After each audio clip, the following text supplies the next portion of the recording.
வணக்கம். நலமா இருக்கீங்களா? நான் லக்ஷ்மி பாய். இது கிரீன்ஸ் கவுன்சிலிங். ஒரு விஷயத்து மேலேயோ ஒருத்தர் மேலேயோ எப்படி நம்பிக்கை ஏற்படுது? உங்களுக்கு ஏற்படக்கூடிய நம்பிக்கை ஏன் மற்றவங்களுக்கு இல்லை? அதே போல் ஒரு விஷயத்து மேலே ஏன் உங்களுக்கு நம்பிக்கை இல்லை? அதே விஷயத்து மேலே இன்னொருத்தருக்கு எப்படி நம்பிக்கை வருது? யோசிச்சிருக்கீங்களா?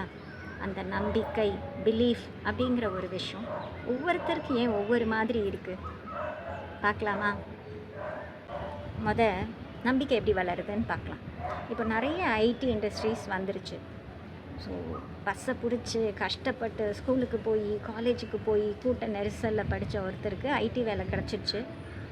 அவரை வீட்டு வாசலுக்கு வந்து கூட்டிகிட்டு போய் ஆஃபீஸில் விட்டு திருப்பியும் ஆஃபீஸ் முடிஞ்சோன்னே கூட்டிகிட்டு வந்து வீட்டு வாசல்லையே விடுறேன்னு சொல்லியிருக்காங்க. ஏசி பஸ்ஸு வேறு.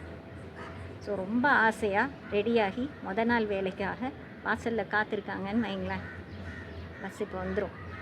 ஜாலி ஜாலி, நான் வெயிட் பண்ண வேண்டாம், கூட்டத்திலலாம் போக வேண்டாம், படியில் போக வேண்டாம், இப்படியெல்லாம் யோசிச்சுட்டு வெயிட் பண்ணுறீங்க. பஸ்ஸும் வருது. சுகமாக உட்காந்து ஆஃபீஸ் போயாச்சு, வேலை முடிஞ்சாச்சு.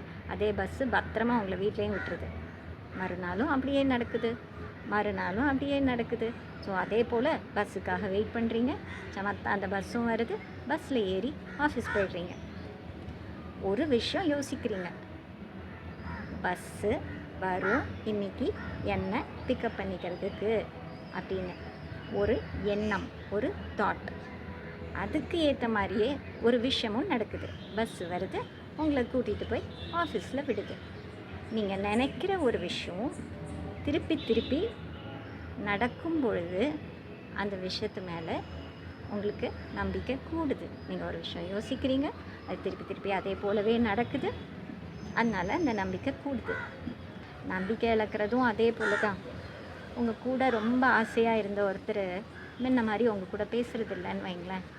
அவர் மாட்டும் ஃபோனை எடுத்துகிட்டு போகிறாரு, பிஸியாக இருக்கிற மாதிரி இருக்காங்க, யாருக்கிட்டையோ சிரித்து வேறு பேசுகிறாங்க. உங்களுக்கு மனசுக்குள்ளே ஒரு சின்ன சந்தேகம் வருது.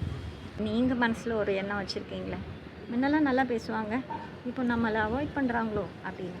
அதுக்கு ஏற்ற மாதிரியே அவங்களுக்கும் வேலை இருக்கலாம், தள்ளி போய் ஃபோன் பேசிக்கிட்டே இருக்காங்க அப்படின்னா, நீங்கள் யோசிக்கிற விஷயத்துக்கு சாட்சியாக அவங்களும் அப்படி பண்ணிக்கிட்டே இருக்காங்க.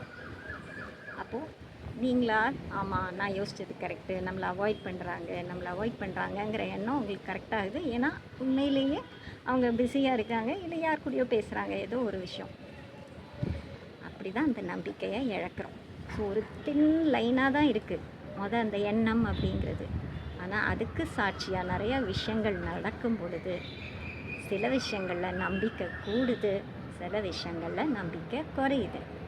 அதனால தான் நீங்கள் நம்புகிற விஷயம் இன்னொருத்தருக்கு நம்ப முடியல. ஏன்னா அவர் யோசித்தது அது போல் நடக்கலை. அதே மாதிரி நீங்கள் நம்பாத விஷயம் நிறையா இருக்கும், அதை நிறைய பேர் நம்ப தான் செய்வாங்க. இப்படி தான் நம்பிக்கைங்கிற ஒரு விஷயம் எல்லாருக்குள்ளேயும் இருக்குது.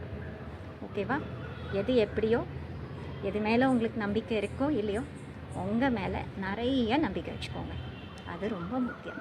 ஏன்னா நம்பிக்கை கடவுளை விட பெரியதுன்னு சொல்கிறாங்க. Thank you. Tata. Like, share and subscribe. பார்க்கலாம்.